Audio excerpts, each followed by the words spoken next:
In this video, we're going to be talking about what your ex says versus what they really mean.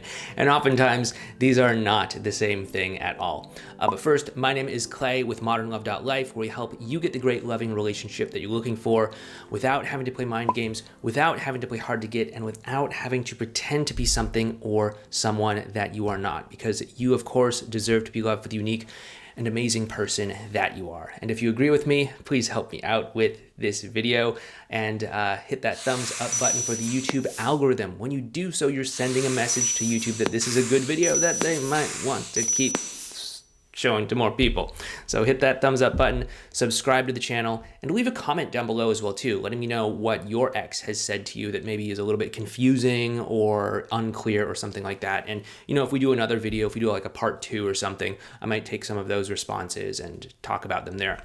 But let's go ahead and get into this. The first one is, I'm not attracted to you anymore. And now people often take this at face value, like, okay, like somehow we've just like lost attraction for one another. And that can technically happen, okay? But it only happens if there's been some sort of really crazy, intense, sharp change in either your physical appearance or your behavior or your personality or something like that. Like potentially if you have, I don't know, like gained or lost like a tremendous amount of weight. I'm not talking about like 5 pounds or something like that. I know that a lot of people are really critical about themselves and like, oh my goodness, I've gained a little bit of weight or something like that. But no, it has to be like something that's going to actually, dramatically change the way that you look, where it's like, okay, you used to be this way and now you're that way. That makes sense. I could imagine that someone might lose attraction that way. Or if it's something kind of personality related, like maybe you were some like really driven, high achieving kind of person, but then you lost your job and had some sort of setback or something, and now you're just sort of like laid out on the couch, not doing anything. Yeah, that can affect that as well too, where it's like, I thought you were one way, but then it turns out you've become something else, okay? Whether that's physical, personality, mentally, whatever, right? But yeah, that could happen where there's actual, loss of attraction. But typically, what it means when your ex says that they are not attracted to you is that there's something that's shifted between the two of you in the emotional connection, okay? Because again, attraction is not a choice. We know that because people have been saying that forever. There's been a lot of people that have talked about this in the dating world, David D'Angelo and all of that. But attraction is not a choice.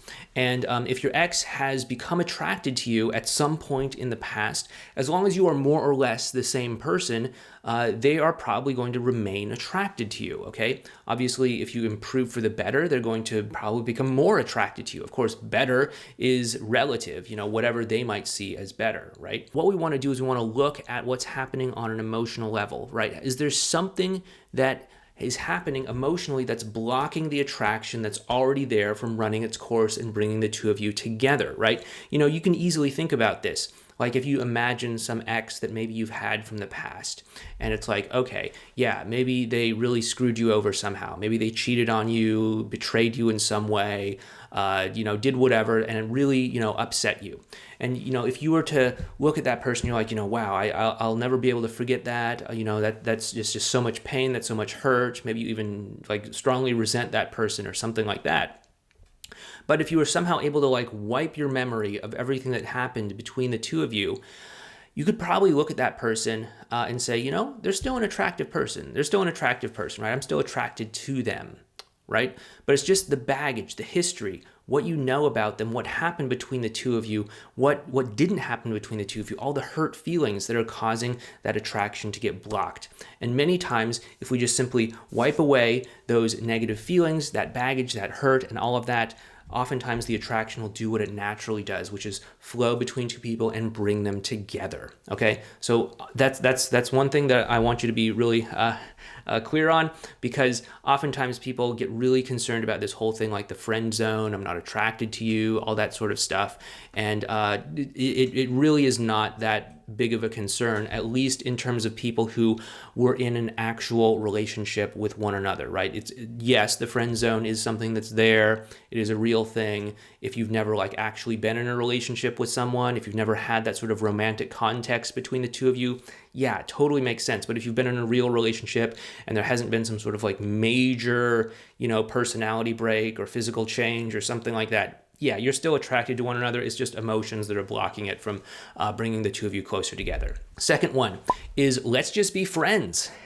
This kind of builds off of that. But, yeah, once your ex is attracted to you, they're probably going to stay attracted to you unless something major has happened. Okay, so you don't have to worry about the friend zone. Your ex may also say, let's be friends, because they want to maybe let you down easy on the breakup. They don't want to make it seem like, okay, we're never going to talk again, get out of my life and all that stuff. That might make sense if you have a really dramatic breakup.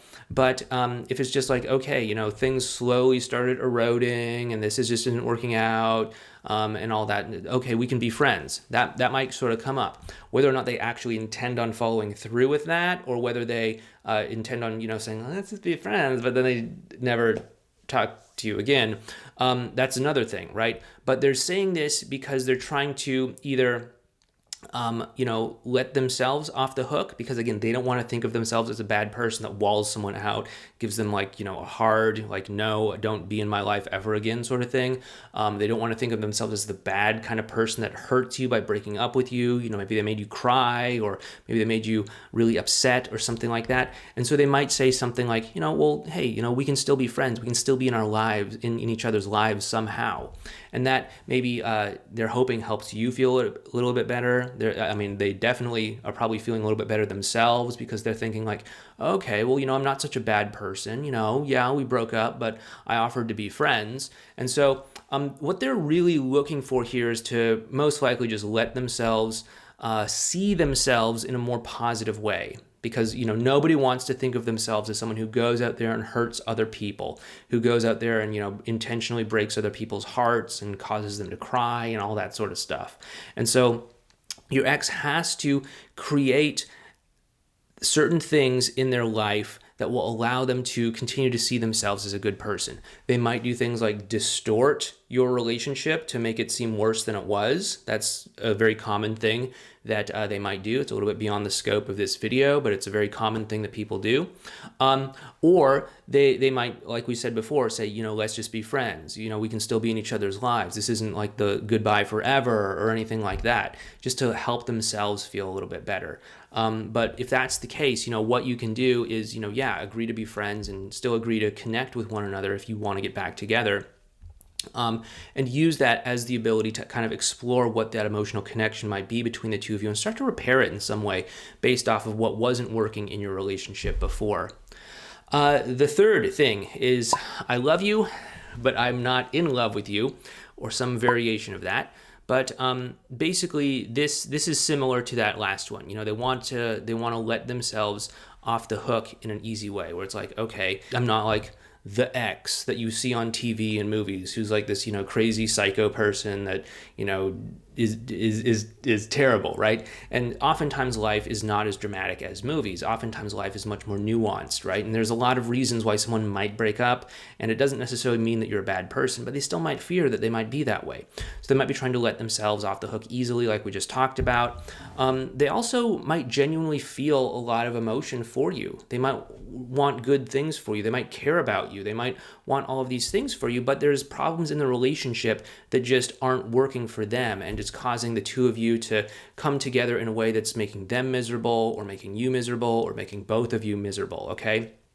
And so they're saying something like, hey, this just isn't working. We just need to, part ways. And, of course, obviously, if you do want to save your relationship, you need to, demonstrate to them like, hey, whatever was causing this relationship to not work out, whatever was causing this connection to not happen, we can get through that. And the best way to do that is to demonstrate it to them by showing them that, okay, whatever was going wrong, it's something that we can work through, right? So if you weren't taking time to connect with them, suddenly start taking some time to connect with them. If the two of you are fighting too much, start showing them a little bit of empathy and compassion and all of this sort of stuff, right? We want to demonstrate change to show them that the dynamic has shifted in a positive way, and that's how you can create a new possibility, okay? Because right now they're kind of stuck in this way of like, hey, I can't get you to change. I don't want you to change. You have to live your own life. We've tried to change before, but it's not working, so I'm just not going to push it anymore, and so it makes sense for us to split up.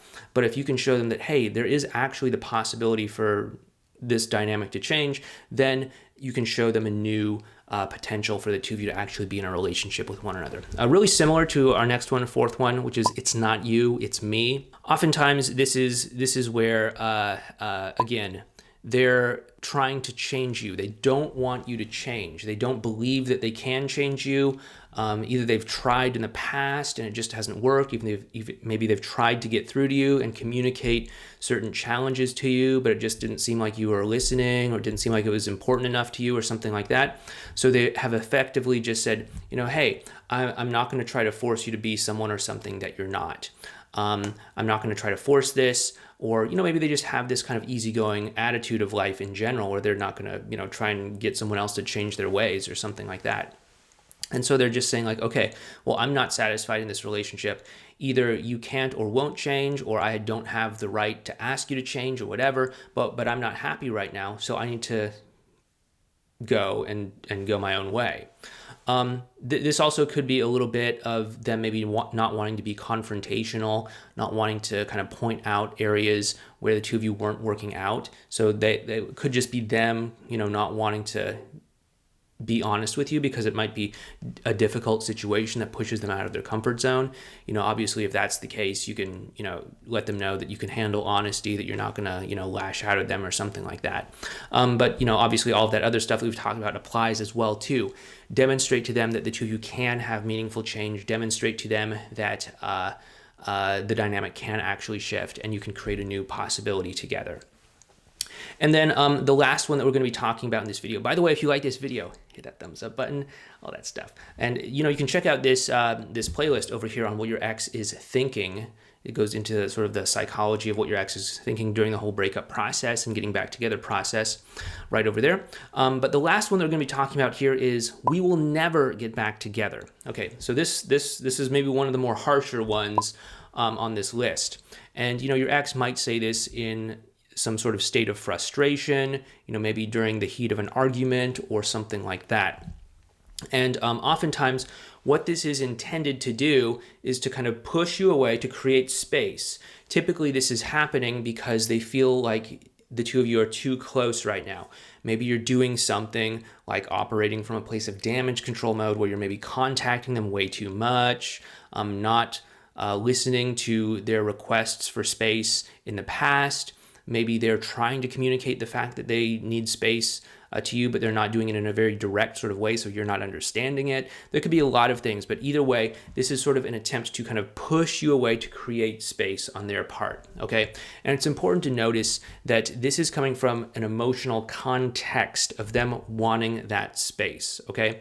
I know oftentimes people going through breakups will take what their ex says as literal, okay? So it's like, we're not getting back together. Okay, that means that you have somehow decoded every possible scenario in the future, and you have concluded that we will never ever get back together. Obviously, the two of you can have a malleable sort of agreement with one another, and if the two of you are able to shift that emotional context to the point where your ex isn't feeling frustrated, to the point where they're not feeling, kind of suffocated, like they don't have enough space, and shift it to a place where, okay, they feel understood, they feel like you get them, they feel like there's a connection between the two of you. Yeah, they might start to shift the content that's coming out of their mouth, right? So this is context versus content.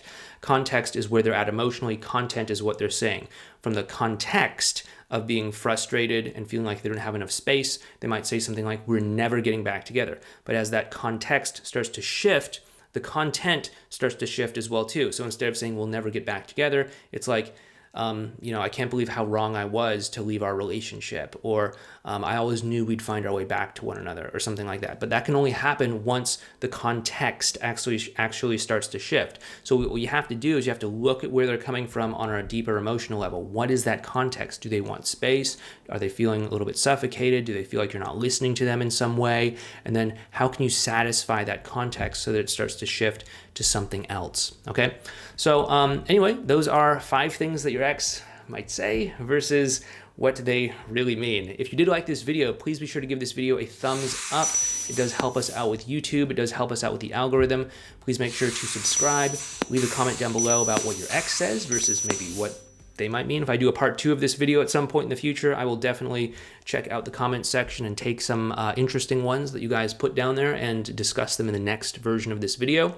And if you also want a little bit of help navigating your ex's emotional world, going through that context that we were talking about, you might be interested in our course called the Ex Solution Program. It's been out for almost 10 years now at this point. It's helped thousands of people. If you want to check it out, there's a link to it down below in the description box.